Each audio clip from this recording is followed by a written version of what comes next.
কি করছো বুকুল?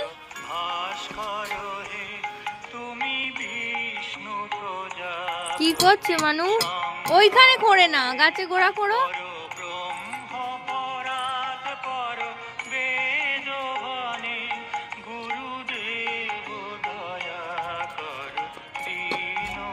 ভালো হয়েছে, আর নয়, আর হাত দিও না।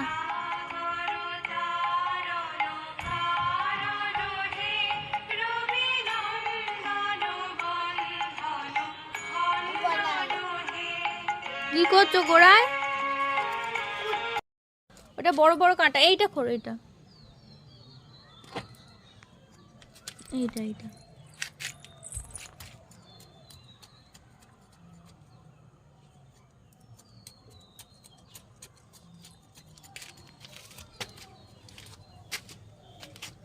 কি করছো সোনা? কে শেখালো তোমাকে? আচ্ছা, গুড বয়। হ্যাঁ চলো ধুয়ে দিই, ধুয়ে নাও।